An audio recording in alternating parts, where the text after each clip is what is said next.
लोगों का स्वागत है हमारे YouTube चैनल CGPSC और CG व्यापम पर। दोस्तों, आज आप लोगों के लिए भारत का संविधान है, उसमें से 30 महत्वपूर्ण है वो प्रश्न है जो लेकर आए गए, जो कि एग्जाम के दृष्टिकोण से दोस्तों बहुत ही ज़्यादा महत्वपूर्ण है। तो हमारे साथ लास्ट तक बने रहेगा और इस वीडियो को पूरा अंत तक जरूर देखिएगा, क्योंकि इस टॉपिक से दोस्तों आपको 2 से 3 प्रश्न है वो देखने को मिलते हैं और बहुत ही ज़्यादा महत्वपूर्ण है दोस्तों। इसमें से लगातार पूछे गए जो प्रश्न है, जो बार बार पूछे जा रहे हैं, उन प्रश्नों का समावेश लेकर है वो मैं आया हूँ। तो 20 मिनट तक मुझे अपना कीमती समय है वो दीजिए और इसको समझिए, जो आपको ज़िंदगी भर है वो फ़ायदा देगा और ये हमेशा के याद रहेगा। और इसका पीडीएफ प्राप्त करना है दोस्तों, तो हमारा टेलीग्राम का चैनल लिंक है वो डिस्क्रिप्शन बॉक्स में डाल दिए गए हैं, तो आप वहां से जुड़ सकते हैं और इसका पीडीएफ है वो प्राप्त कर सकते हैं। और जितने भी नए दोस्त यार भाई बंधु हैं जो आए होंगे हमारे चैनल, इस वीडियो को पहली बार देख रहे होंगे, वो हमारे चैनल को अवश्य सब्सक्राइब करिएगा, साथ में बेल आइकन को भी प्रेस करिएगा, ताकि आप लोगों को नोटिफिकेशन के माध्यम से वीडियो है का लिंक है वो मिलता है। तो चलिए बिना किसी देरी के पहला प्रश्न की ओर है वो बढ़ते हैं। संविधान निर्माण का जो घटनाक्रम है वो घटित हुआ था, उसमें से है जो टॉप क्वेश्चन है दोस्तों, वह मैं आप लोगों के बीच में लाया। तो पहला प्रश्न है दोस्तों, भारत संघ में संविलय हेतु सरदार पटेल ने निम्नलिखित में से किस राजकुमारी राज्य के विरुद्ध पुलिस कार्यवाही किया था? जूनागढ़, हैदराबाद, जम्मू एवं कश्मीर या फिर भोपाल? तो इसका जो करेक्ट आंसर है वो क्या हो जाएगा दोस्तों? तो यहाँ पर देखिए, जो जब भारत है उसमें उस टाइम है ना, भारत के है वो, भारत को एक संविलय करने के लिए दोस्तों जो सरदार पटेल है वो पूरे क्षेत्र में है वो घूमे, जितने भी देसी रियासत थे उसमें घूम रहे थे। तो उसमें कौन सा क्षेत्र था जिसमें सरदार पटेल के द्वारा दोस्तों यहाँ पर क्या किया, जो राजकुमारी राज्य है उसके विरुद्ध पुलिस कार्यवाही करना पड़ा था कि हमारे इसमें संविलय है वो कर लो ऐसा करके? तो ये था दोस्तों, आपका ऑप्शन बी है वो बिल्कुल सही हो जाएगा। हैदराबाद रियासत था दोस्तों, जिसको भारत में संविलय करने के लिए है वो, जो सरदार वल्लभ भाई पटेल जी है उसको है पुलिस की सहायता है वो लेने पड़ा था, और उससे है कार्य करने के बाद है जो हैदराबाद है यहाँ पर है वो संविलय हो भारत में मिला था। चलिए अगला प्रश्न की ओर है वो बढ़ते हैं दोस्तों। अगला प्रश्न है, देखिए बहुत ही महत्वपूर्ण प्रश्न है। कैबिनेट मिशन योजना के अनुसार संविधान सभा में कुल कितने सदस्य थे? 385, 409, 429, 505 या फिर 535? तो यहाँ पर देखिए दोस्तों, इसको प्रश्न को देखिए ध्यान से पढ़िए। कैबिनेट मिशन योजना के अनुसार संविधान सभा में कुल कितने सदस्य थे दोस्तों? तो जब संविधान का निर्माण करते उस टाइम जो कैबिनेट मिशन योजना चलाया गया था है ना, उसमें टोटल कुल कितने व्यक्ति थे? तो यहाँ पर इसका जो आंसर है दोस्तों वो हो जाएगा आपका ऑप्शन ए है, बिल्कुल सही हो जाएगा दोस्तों। जो क्योंकि जो संविधान सभा में जो कुल सदस्य संख्या थी दोस्तों वो कितना था? 389 थे दोस्तों। टोटल कितने थे? 389 सदस्य होनी थी, लेकिन उसमें से क्या है, जिनमें से क्या है 296 सीटें दोस्तों। 296 सीटें ब्रिटिश भारत से और 93 सीटें दोस्तों, 93 सीटें अपना जो देसी रियासत है उसको आवंटित की जानी थी, है ना। लेकिन यहाँ पर देखिए दोस्तों ऑप्शन में कुछ मिस्टेक हो गया है ना, इस वजह से ये आपका 5 बन गया है, ये 389 है ना, इसको ध्यान में रखिएगा। बहुत ही महत्वपूर्ण प्रश्न है दोस्तों। 389 सीटें थी टोटल, है ना, जो संविधान में कुल सदस्य थे वो, जिसमें से 296 है आपका जो किससे आया था, ये पूरे ब्रिटिश भारत से आया था, और जो 93 है, 93 सीटें है दोस्तों जो देसी रियासत है उसमें से आया है। तो यहाँ पर इसको ध्यान में रखिएगा, 389 है ना। चलिए अगला प्रश्न की ओर है वो बढ़ते हैं। अगला प्रश्न है दोस्तों, यहाँ पर देखिए 1946 में स्थापित संवैधानिक सभा में कितने सदस्य थे? 280, 345, 285 या फिर 400? तो संविधान सभा में दोस्तों जो स्थापित संवैधानिक सभा में कितने सदस्य थे दोस्तों? तो यहाँ पर देखिए आपका ऑप्शन सी है वो बिल्कुल लिया गया है, 385, क्योंकि दोस्तों ये लगभग है वाला क्वेश्चन है वो लिया गया है। इसका जो टोटल है यहाँ पर जो संविधान सभा में जो सदस्य है ना, वो 389 थे दोस्तों कुल। लेकिन यहाँ पर जब पूछा गया एग्जाम में है, व्यापम के द्वारा पूछा गया था 2017 में इस क्वेश्चन को, तो इसमें 385 को ही वो आंसर है वो लिया गया था दोस्तों, है ना। तो इसको ध्यान में रखिएगा, बहुत ही ज्यादा महत्वपूर्ण प्रश्न है। चलिए अगला प्रश्न की ओर है वो बढ़ते हैं। अगला प्रश्न है दोस्तों, यहाँ पर देखिए 1946-47 में जवाहरलाल नेहरू के अधीन अंतरिम सरकार में रक्षा मंत्री निम्नलिखित में से कौन थे? तो जो भारत आजाद हो गया था दोस्तों उसके बाद 1946-47 में, है ना, तो जो अंतरिम सरकार थे उस समय जो रक्षा मंत्री थे वो रक्षा मंत्री के पद पर पदस्थ थे, वो कौन थे? सरदार वल्लभ भाई पटेल, सरदार बलदेव सिंह, डॉक्टर जॉन मथाई या फिर लियाकत अली हाँ, तो अंतरिम सरकार के रक्षा मंत्री के रूप में दोस्तों कौन थे पदस्थ? तो यहाँ पर सरदार बलदेव सिंह है ना? वो रक्षा मंत्री के रूप में है वो पदस्थ थे दोस्तों। तो चलिए अगला प्रश्न की ओर है वो बढ़ते हैं। अगला प्रश्न है यहाँ पर देखिए, संविधान ने किस दिन राष्ट्रीय ध्वज है को है वो उसको अपनाया था? जो हमारा राष्ट्र ध्वज है दोस्तों, राष्ट्र ध्वज है ना, उसको कौन सी तिथि को है दोस्तों यहाँ पर अपनाया गया था? उसको 26 जनवरी 1947, 26 जनवरी 1946, 24 मार्च 1947, 15 अगस्त 1947 या फिर 22 जुलाई 1947। तो जो भारत का जो राष्ट्रीय ध्वज है दोस्तों, उसको किस तिथि को है अपनाया गया था दोस्तों? तो यह इसका जो करेक्ट आंसर है वो हो जाएगा आपका ऑप्शन ई, बिल्कुल सही हो जाएगा। 22 जुलाई 1947 के है दोस्तों जो हमारा राष्ट्रीय ध्वज है उसको है अपनाया गया था हमारे संविधान में, है ना। चलिए अगला प्रश्न की ओर है वो बढ़ते हैं। अगला प्रश्न है यहाँ पर, भारतीय संविधान सभा की पहली बैठक कब हुई थी? भारतीय संविधान सभा की जो प्रथम बैठक है दोस्तों वो कब हुए थे?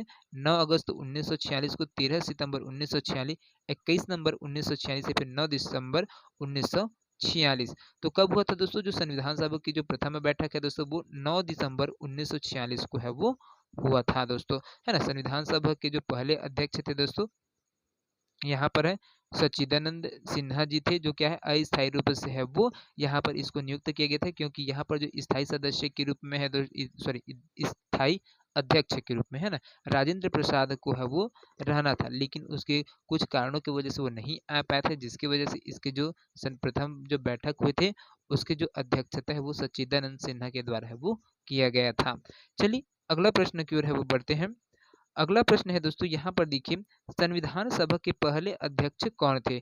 B R Ambedkar, Rajendra Prasad, Sachchidanand Sinha, J L Nehru या फिर बंकिम चंद्र चट्टोपाध्याय। तो यहाँ पर इसका जो करेक्ट आंसर है दोस्तों वो हो जाएगा आपका ऑप्शन सी है वो बिल्कुल सही हो जाएगा दोस्तों। जो संविधान सभा के जो पहले अध्यक्ष थे वो सच्चिदानंद सिन्हा जी थे, जिनके जो क्या थे अस्थायी सदस्य के रूप में इसको नियुक्त किया गया था दोस्तों। उसके बाद जो स्थायी सदस्य है उसमें आपका राजेंद्र प्रसाद है वो आ जाएंगे, है ना। जो स्थायी अध्यक्ष के रूप में यहाँ पर है उसको अध्यक्ष बनाया गया था राजेंद्र प्रसाद को। जब द्वितीय बैठक हुआ तो वहां पर स्थायी सदस्य स्थायी अध्यक्ष के रूप में है राजेंद्र प्रसाद जी है उसको है वो अध्यक्षता किया था, लेकिन पहला बैठक में सच्चिदानंद सिन्हा ने। चलिए अगला प्रश्न की ओर है वो बढ़ते हैं। अगला प्रश्न है दोस्तों, संविधान सभा का विधिवत उद्घाटन कब हुआ था? 10/6/1996, 9/12/1946, 26/11/1949 या फिर 26/12/1949 या फिर उपयुक्त में से कोई नहीं। तो यहाँ पर देखिए दोस्तों जो संविधान सभा का विधिवत उद्घाटन है वो कब किया गया था दोस्तों? तो इसका जो करेक्ट आंसर हो जाएगा 9/12/1946 को है दोस्तों इसका उद्घाटन है वो किया गया था। चलिए अगला प्रश्न की ओर है वो बढ़ते हैं। अगला प्रश्न है देखिए, भारत का संविधान निम्नलिखित किस दिनांक से प्रभावशील हुआ था? 26 जनवरी 1950, 26 जनवरी 1952, 16 अगस्त 1948 या फिर 26 नवंबर 1949। तो यहाँ पर देखिए दोस्तों जो भारत का संविधान है उसमें किस दिनांक से वो प्रभावशील हुआ था? तो भारत का जो संविधान है वो दोस्तों 26 जनवरी 1950 से दोस्तों पूरे देश में है वो लागू हो गया था और यहीं से वो प्रभावशील है वो हुआ था 26 न है ना। लेकिन यहाँ पर देखिए एक चीज है, 26 नवंबर 1949 को दोस्तों जो भारतीय संविधान है वो पूर्णतः बनकर है वो तैयार हुआ था।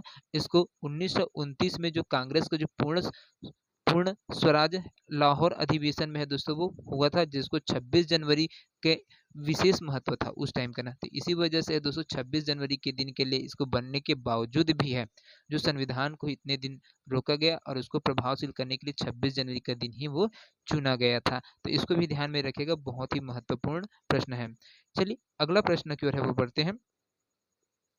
अगला प्रश्न है यहाँ पर देखिए, एक निर्वाचित संविधान सभा द्वारा भारत के संविधान का निर्माण करने का प्रस्ताव किसके द्वारा किया गया था? साइमन कमीशन द्वारा, भारत सरकार अधिनियम 1935 द्वारा, क्रिप्स कमीशन द्वारा, फिर ब्रिटिश कैबिनेट डेलीगेशन के द्वारा। तो निर्वाचित संविधान सभा में द्वारा दोस्तों जो भारत का संविधान का निर्माण करने का प्रस्ताव किसके द्वारा किया गया था दोस्तों? तो इसका जो करेक्ट आंसर होगा वो होगा आपका ऑप्शन डी है वो बिल्कुल सही हो जाएगा दोस्तों। ब्रिटिश कैबिनेट डेलीगेशन के द्वारा है दोस्तों है वो प्रस्ताव है वो भेजा गया था। चलिए अगला प्रश्न की ओर है वो बढ़ते हैं। अगला प्रश्न है कथन और कारण वाला है दोस्तों। यहाँ पर देखिए कथन दिया है और कारण दिया है, तो इसमें से आपको आंसर है वो बताना है। तो कथन में दिया है देखिए 26 जनवरी 1950 को भारतीय संविधान है वो लागू हुआ था। तो बिल्कुल सही बात है दोस्तों, 26 जनवरी 1950 को भारतीय संविधान है वो प्रभावशील हुआ था और पूरे देश भर में है वो लागू हो गया था। कारण क्या है, 26 जनवरी 1937 को कांग्रेस ने भारत का प्रथम स्वतंत्रता दिवस मनाया था। तो ये जो कारण है दोस्तों वो क्या सही है? तो इसको देखिए, कथन और कारण दोनों सत्य है दोस्तों, कथन और कारण क्या है, दोनों सत्य है, पर कथन है वो कारण को स्पष्ट है वो करता है, बोला गया है ना। 26 जनवरी 1937 को कांग्रेस ने भारत का प्रथम स्वतंत्रता दिवस है वो मनाया था, है ना, जो पूर्ण रूप से 26 जनवरी। चलिए अगला प्रश्न की ओर है वो बढ़ते हैं। अगला प्रश्न है, भारत की प्रथम महिला कैबिनेट मंत्री होने का गौरव किसे प्राप्त है दोस्तों? लीला सेठ को, फातिमा बीबी को, सरोजिनी नायडू को, राजकुमारी अमृता कौर, या फिर इनमें से कोई नहीं। तो यहाँ पर देखिए जो दोस्तों भारत की प्रथम महिला कैबिनेट मंत्री है वो कौन है दोस्तों? तो वो है दोस्तों आपका ऑप्शन डी है, बिल्कुल सही हो जाएगा, राजकुमारी अमृता कौर है, जो क्या है महिला कैबिनेट मंत्री का है वो गौरव है वो प्राप्त किए हुए हैं। चलिए दोस्तों अगला प्रश्न की ओर है वो बढ़ते हैं। अगला प्रश्न है यहाँ पर देखिए, अगला प्रश्न है, राष्ट्रीय प्रतीक किस तिथि से राजकीय शील के रूप में प्रयुक्त होना प्रारंभ हुआ? तो जो राष्ट्रीय प्रतीक है दोस्तों वो किस तिथि से राजकीय शील के रूप में है वो प्रयुक्त होना प्रारंभ हुआ था दोस्तों? 26 जनवरी 1949 को, 26 जनवरी 1950, 26 जनवरी 1952 या फिर 26 जनवरी 1950।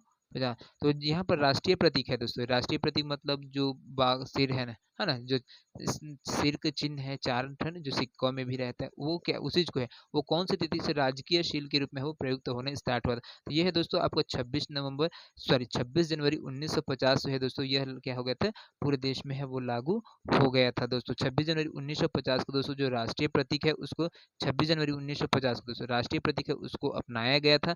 साथ में 24 जनवरी 1950 को दोस्तों जो राष्ट्रगान और राष्ट्रीय गीत है ना, उसको है अपनाया गया था। 22 जुलाई को है जो हमारा राष्ट्रीय ध्वज है उसको अपनाया गया था, 22 जुलाई 1947 को राष्ट्रीय ध्वज उसको अपनाया गया।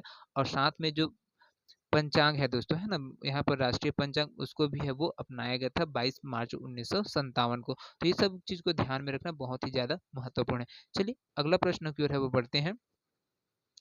अगला प्रश्न है दोस्तों, विश्व का प्रथम सबसे बड़ा लिखित संविधान कौन सा है? अमेरिका का, भारत का, रूस का, या फिर ब्रिटेन का? तो यहाँ पर इसका जो करेक्ट आंसर है दोस्तों वो क्या हो जाएगा, जो विश्व का प्रथम सबसे बड़ा लिखित संविधान है कौन सा है दोस्तों? तो वो है भारत का संविधान है दोस्तों। हमारे प्यारे भारत का जो संविधान है विश्व का सबसे बड़ा लिखित संविधान है ना, तो इसको ध्यान में रखना बहुत ही महत्वपूर्ण प्रश्न है। चलिए अगला प्रश्न की ओर है वो बढ़ते हैं। अगला प्रश्न है, स्वतंत्र भारत का संविधान तैयार करने हेतु संविधान सभा का गठन निम्नलिखित में से किस वर्ष में हुआ था? 1945 में, 1946 में, 1947 या फिर 1948 में है? तो संविधान सभा का गठन है दोस्तों कौन से वर्ष में है वो हुआ दोस्तों? तो यहाँ पर देखिए आपका ऑप्शन है जो संविधान सभा है उसको बनाने के लिए दोस्तों, संविधान है ना, संविधान सभा उसको बनाने के लिए जो कैबिनेट मिशन योजना के तहत दोस्तों जो जितने भी सुझाए गए प्रस्ताव के अंतर्गत दोस्तों यहाँ पर 1946 में दोस्तों, कब है 1946 में संविधान सभा का गठन है वो हुआ था। चलिए अगला प्रश्न की ओर है वो बढ़ते हैं। अगला प्रश्न है दोस्तों देखिए, भारतीय संविधान सभा की स्थापना किस तिथि को की गई थी? 10 जून 1946 को, 9 दिसंबर 1946 को, 26 नवंबर 1949 को, या फिर 26 दिसंबर 1949 को? तो यहाँ पर है देखिए दोस्तों जो भारतीय संविधान सभा की स्थापना कौन सी तिथि को है वो किया गया था दोस्तों? तो वो है आपका 9 दिसंबर 1946 को दोस्तों, इसके प्रथम बैठक हुए थे और यहीं से है जो संविधान सभा है वो बनने के लिए वो प्रस्ताव है पारित हो गया था। चलिए अगला प्रश्न की ओर है वो बढ़ते हैं।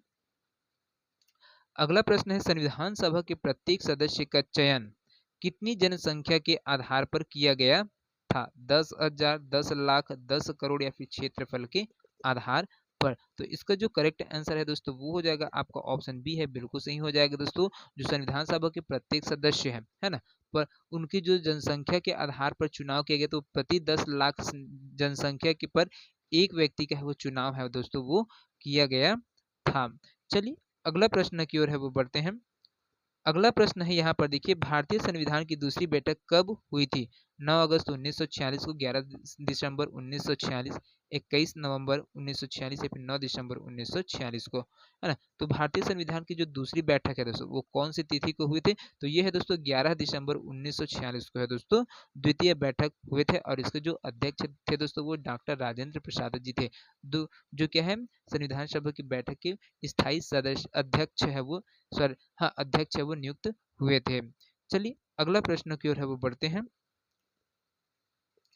अगला प्रश्न है, संविधान सभा के स्थायी अध्यक्ष किसे चुना गया था? डॉक्टर बी आर अम्बेडकर को, डॉक्टर सच्चिदानंद सिन्हा को, डॉक्टर राजेंद्र प्रसाद को, या फिर एस राधा कृष्णन को। तो यहाँ पर देखिए दोस्तों, जो संविधान सभा के जो स्थायी अध्यक्ष है उसके लिए डॉक्टर राजेंद्र प्रसाद को है वो चुना गया था दोस्तों, लेकिन जो डॉक्टर सच्चिदानंद सिन्हा जी है वो प्रथम बैठक के क्या है अध्यक्ष के रूप में है वो अस्थायी अध्यक्ष के रूप में है नियुक्त हुए थे। उसके बाद जब द्वितीय बैठक हुआ तो उसमें स्थायी अध्यक्ष के रूप में डॉक्टर राजेंद्र प्रसाद जी को है वो कार्य है वो मिला था। चलिए अगला प्रश्न की ओर है वो बढ़ते हैं।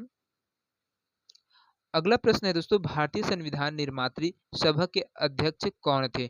Doctor Rajendra Prasad, doctor B R Ambedkar, Shri Iyer, या फिर पंडित जवाहरलाल नेहरू। तो यहाँ पर देखिए दोस्तों, जो भारतीय संविधान निर्मात्री सभा के अध्यक्ष कौन है? तो डॉक्टर राजेंद्र प्रसाद जी है दोस्तों। तो दोस्तों ये 20 प्रश्न आप लोगों को कैसे लगे हमें कमेंट करके अवश्य बताइएगा, है ना। और वीडियो पसंद आएगा दोस्तों ज़्यादा से ज़्यादा लोगों तक शेयर करें। इसी प्रकार से और इंटरेस्टिंग वीडियो दोस्तों आप लोगों को डेली है वो मिलता रहता है, तो हमारे साथ बने जुड़िएगा और ज़्यादा से ज़्यादा लोगों तक शेयर करते मिलते हैं अगले वीडियो में। तब तक के लिए जय हिंद, जय Chhattisgarh. Thank you so much दोस्तों।